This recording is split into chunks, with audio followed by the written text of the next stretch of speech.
13 tahun lamanya Rasul berjuang di Mekah. Memulai dari sini, membangun iman, menata akidah, meluruskan keyakinan. 13 tahun di Mekah itu pasang pondasi. Dengan hitungan, kalau pondasi kuat, bangunan aman. Pondasi rapuh, bangunan runtuh. Pondasi mencong, bangunan bengkok. Bangunan mah bagaimana pondasinya. Orang hidup bagaimana keimanannya. Iman abstrak, nggak kelihatan, tapi bisa dinilai. Dari mana? Dari gejala yang ditimbulkannya dalam bentuk amal tadi itu. Ibu percaya nggak di situ tuh ada strum tuh? Percaya nggak? Kelihatan strumnya. Tahu ada strum dari mana? Dari nyala. Kalau ada strum, lampu nyala. Kalau ada strum, mic bunyi. Kalau ada strum, kipas angin muter. Kalau ada iman, sujud. Kalau ada iman, jihad. Kalau ada iman, sodako. Sekarang strum ada, lampu nggak nyala, anak-anak juga ngerti, Pak, itu namanya koslet. Ya, strum ada, mic nggak bunyi, itu namanya koslet. Strum ada, triskaan nggak panas, itu namanya koslet. Ngaku beriman tapi nggak mau sholat, itu namanya koslet.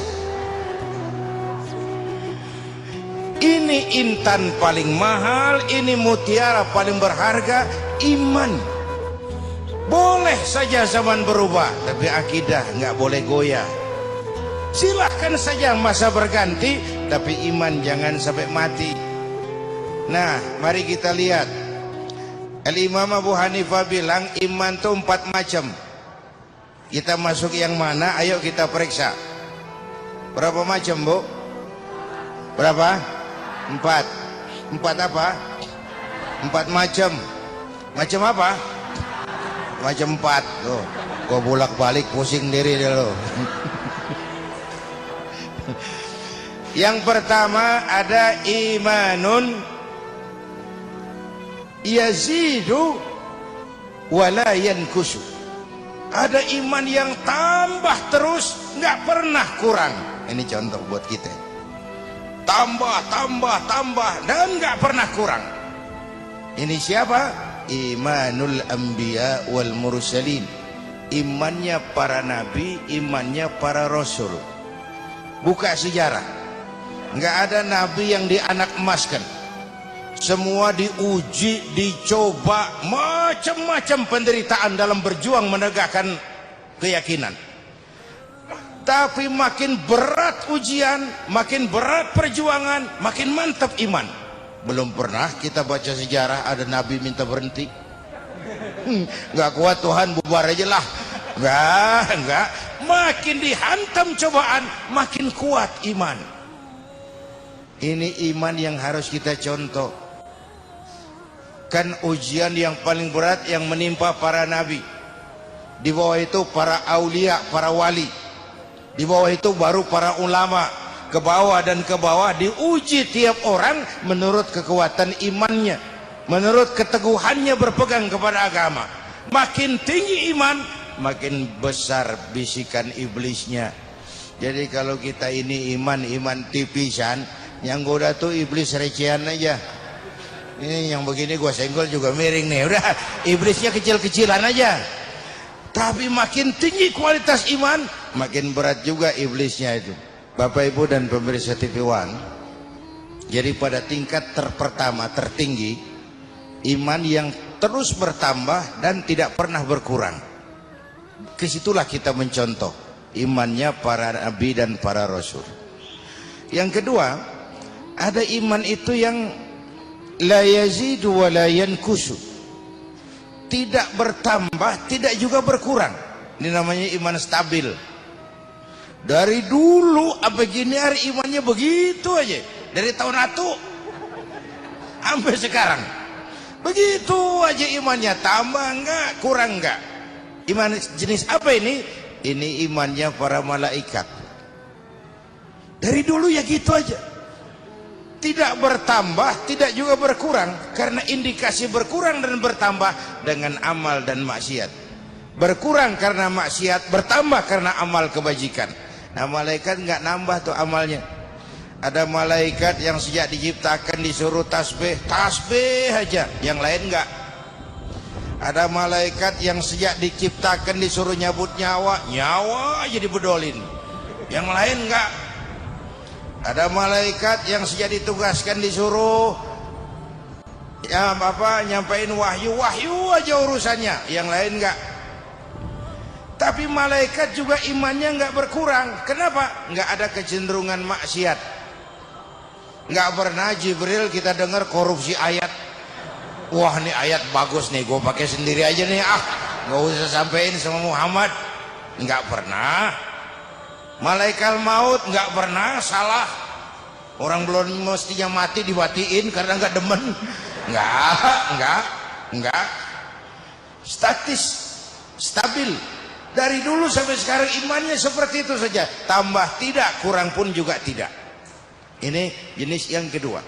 Yang ketiga, imanun yazidu wa yankusu. Kelas iman yang bisa bertambah, bisa juga berkurang. Kadang naik, kadang juga turun. Ini umumnya kita. Umumnya kita. Kadang-kadang iman naik, nggak keluar dari masjid. Masya Allah, la ilaha illallah, la ilaha illallah. Naik. Kadang-kadang iman turun 3 bulan nggak ke masjid. Mengalami grafik pasang surut, naik turun. Itulah romantikanya. Itulah perlunya menjaga nilai keimanan itu. Kalau dia turun jangan sampai terlalu drastis. Syukur bisa naik, dan itu perlu tahapan. Paling tidak kita bercermin dari kehidupan para nabi dan rasul, bagaimana ketika mereka menghadapi tantangan dan cobaan iman.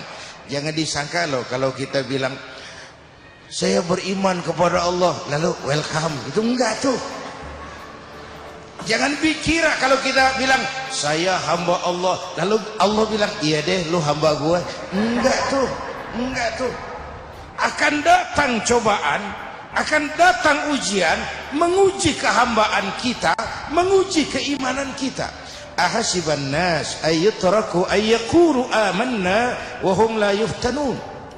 Apa manusia menyangka mereka akan dibiarkan saja mengucapkan kami iman, padahal mereka belum diuji lebih dulu. Pada waktu menghadapi ujian itulah kelihatan pasang surut keimanan. Ya kalau diuji sama yang enak sih lumayan. Saat diuji sama yang enggak enak, wa nabluukum bil khairi wasyarri, kami akan coba, kami akan uji imanmu dengan yang enak dan dengan yang tidak enak. Jangan cuma bilang miskin ujian, kaya itu cobaan. Jangan cuma bilang sakit cobaan, sehat itu ujian. Jangan bilang dipecat saja ujian, naik pangkat cobaan. Kita sering lulus diuji dengan yang enak, tapi gagal diuji dengan yang gak enak. Atau sebaliknya, lulus diuji dengan yang enak, tapi gagal diuji dengan yang gak enak. Punya duit, cobaan, banyak duit, ujian. Tapi belum pernah saya dengar orang ngomong, Ustadz, saya lagi diuji sama Allah. Kenapa Pak? Duit saya lagi banyak. Belum pernah. Kalau sudah bangkrut, kere, kismin tuh bapaknya miskin. Baru merasa diuji. Para nabi dan para rasul sudah menghadapi itu. Dalam berjuang yang diuji berhadapan dengan anaknya, dengan bapaknya, dengan istrinya, dengan umat yang kelewat bandel, dengan segala macam fitnahan, lolos, naik grafik keimanannya. Jadi ini klasifikasi yang ketiga. Yang keempat, ada iman yang paling jelek, imanun yankusu wala yazid, iman yang kurang terus dan nggak pernah tambah. Umumnya orang munafik itu ada iman, tapi karena imannya pura-pura, makin terkikis, akhirnya habis sama sekali.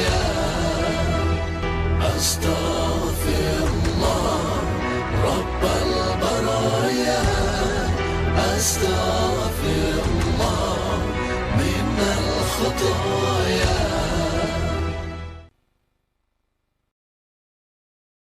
Rasulullah memang pernah mengajarkan kita irhamu salasatan minan nas, kasihanilah 3 orang. Pertama, azizan zalla, orang terhormat yang jatuh hina. Itu kalau nggak kuat mental ambruk. Yeah. Pejabat tinggi tiba-tiba pensiun, stroke. Biasa pintu mobil dibukain orang, kacamata dibawain orang, mana-mana digondol, dikawal-kawal. Begitu pensiun kagak ada yang ngopenin. Stroke. Azizan zalla, orang mulia yang jatuh ke bawah. Yang kedua, wa ghaniyan qad iftaqara, orang kaya yang jatuh miskin. Itu kalau enggak kuat mental itu juga depresi, itu gampang stroke juga. Biasa serba ada, kaya jatuh miskin. Kalau miskin jadi kaya paling kaget. Tapi kaya jadi jatuh miskin, ini ribet kalau enggak kuat mentalnya itu. Yang ketiga, wa faqihan yal'abu bihil juhal, orang ahli fikih tapi dipermainkan oleh orang bodoh yang punya kekuasaan. Zamannya nih, orang ngerti agama, ahli fikih tapi dipermainkan oleh orang bodoh yang sedang punya kekuasaan, mengeluarkan fatwa-fatwa pesanan untuk menyenangkan kekuasaan. Itu kasihan orang seperti itu. Bagaimana Kiai? Haram.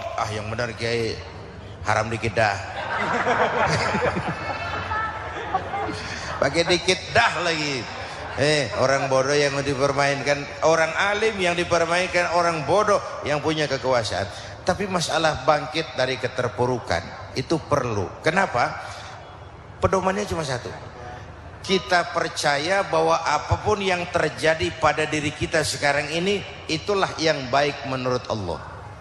Yang baik itu kita terima, tapi terus berusaha mencari yang lebih baik dengan keyakinan bahwa yang terbaik belum datang. Kita percaya apapun yang terjadi pada diri kita itu yang baik, kita terima itu karena kita tahu ada yang lebih baik. Kenapa kita mau mencari yang lebih baik? Karena kita percaya yang terbaik belum muncul. Terus berarah ke arah kepada yang sesuatu yang jadi lebih terus baik. Optimis gitu ya Kiai? Harus optimis, karena orang yang pesimis, orang yang sudah ngubur kakinya sebelah sebelum melangkah. Orang yang pesimis, orang yang sudah ngubur sebelah kakinya sebelum melangkah. Belum apa-apa udah nggak pede, susah jadi. Itu sebabnya Rasulullah mengajarkan satu doa, kita bermohon kepada Allah dari sikap lemah hati. Minal ajzi wal kasal, lemah hati dan malas. Itu kan sikap, kalau sudah lemah hati dan malas, itu sudah kita tidak akan bisa melakukan apapun. Kalau itu sudah sumbernya. Kalau mengacu kepada konsep keagamaan, memang awal wajibin alal insan, yang pertama wajib diketahui manusia adalah mengenal Tuhannya. Itu yang pertama. Jadi bagaimana menanamkan keimanan kepada anak-anak kita secara dini. Sebelum dia kenal matematika, sebelum dia kenal IPA, sebelum dia kenal bahasa Inggris, yang pertama dia kenal Allah adalah Tuhannya. Itu saja dulu. Ya. Allah adalah Tuhannya. Dari situ lalu berkembang menjadi pola dasar keimanan. Karena dalam Islam perintah Iqra tidak pisah dengan Bismi Rabbika. Ya. Bacalah tapi dengan nama Tuhanmu. Ilmu pengetahuan harus dilandasi atas dasar keimanan. Itu bahasa yang sering saya sampaikan, ibu mendingan mana? Punya anak pinter tapi kagak bener, sama punya anak bener tapi kagak pinter. Ayo, mendingan mana? Bu, yang mana Bu? Yang paling mendingan mah punya anak biar pinter asal bener. Ya, biar pinter asal bener. Nah, supaya pinter anak sekolahin. Anak sekolahin. Gelang doang digedein lu. Supaya pinter anak sekolahin. Bapakmu coba tamat SD nak, kau sarjana. Bapakmu cuma jadi RT, kau jadi camat. Anak-anak kita harus lebih baik dari kita. Supaya benar iman tanamkan di hatinya mulai sejak dini. Oleh karena itu, pada kesempatan ini mari kita merenung tentang harta kita yang paling berharga, yang namanya iman. Tentang milik kita yang nilainya tidak ternilai, yaitu yang sesuatu yang bernama iman. Jaga baik-baik, wariskan kepada anak-anak kita, karena mereka juga adalah masa depan kita.